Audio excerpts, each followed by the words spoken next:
very much for inviting me today. I always enjoy coming to speak with students. Any chance that I get, any invitation that comes to a counselor or a speaker, I try to get it and come for that. Secondly, I love the costumes. One of my favorite holidays, I know Christmas is coming up this week. That's not my favorite holiday. My favorite holiday is Halloween. If you're familiar with Halloween in Western cultures, children on Halloween night dress up in their favorite costume and they go around asking for gifts or candy or something like that. My favorite thing as a kid was always dressing up, deciding what to do for that year to dress up. So this is great. I hope you're enjoying.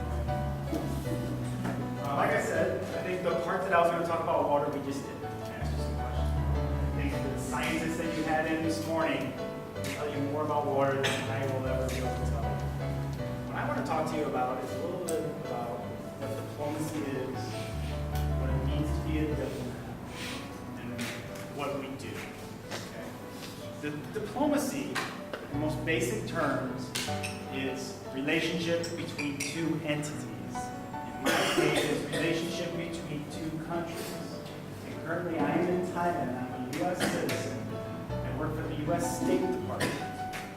I am a diplomat for the U.S. government, currently serving in Thailand. I've been here about a year and a half in Chiang Mai, working at the U.S. consulate, very near the Tate Spot, right across the street from the Tate Spot.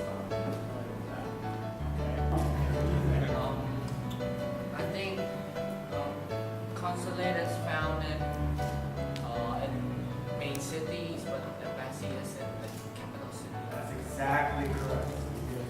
And for that, congratulations.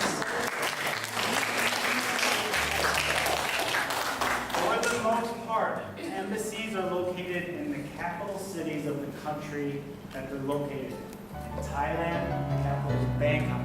So all foreign embassies, whether it's the U.S., whether it's a European embassy, an African embassy, Chinese embassy, those embassies are located in Bangkok.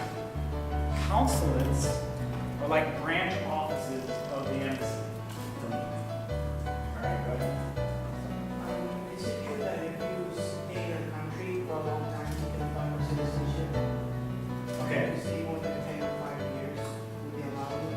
Right. His question is if it's true that you go to visit, stay in the country a very long time, like 5 or 10 years, that you get to become a citizen of that country. And the answer for you is a very common answer that you'll hear in diplomacy. And the answer is, it depends. It depends on a large number of factors. It depends on what country you're talking about that you're visiting. Now, thank you for the question. Depends on why you went to visit the country in the first place. It depends on the laws of that country. Some countries, they're very restrictive of who they'll allow to be a citizen of their country. Other countries are not as restrictive and become much more open. So it's a very broad range of who would be allowed to do that and who would not be allowed to do that. On the side, yes.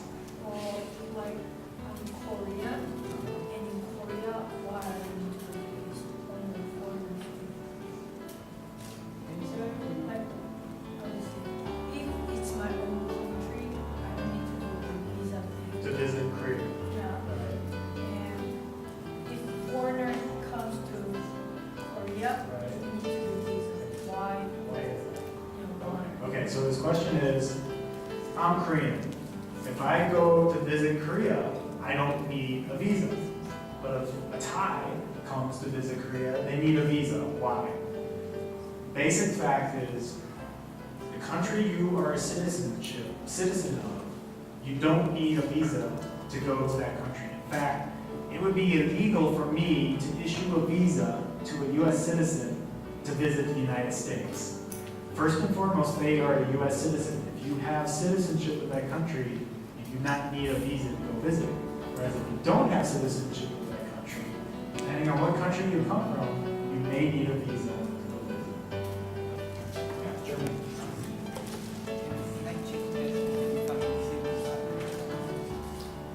Can you?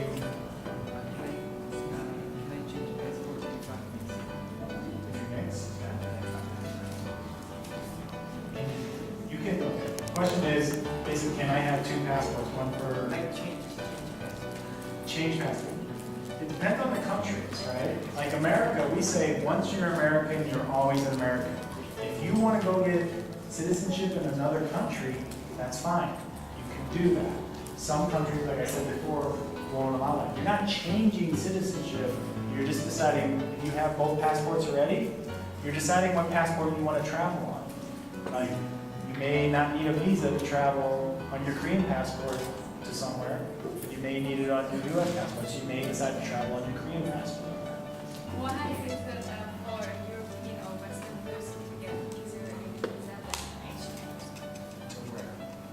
Anywhere in the world? Like when it's more easier like when Nigerian goes to USA than an Asian person goes to get a visa, or USA person is going to Europe and they get more easier than visa than an Asian person. Okay, her question is, here we go. Hold on time. We're great. Okay. All right, her question is, in her opinion, it seems easier for Europeans to get visas to the U.S. than it does for Asians.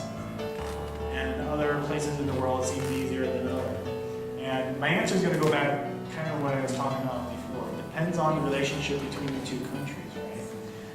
Ladies and gentlemen, I would like to give sincere thanks for our guest speaker, Mr. Thomas Smith, Vice U.S. Consul, for his time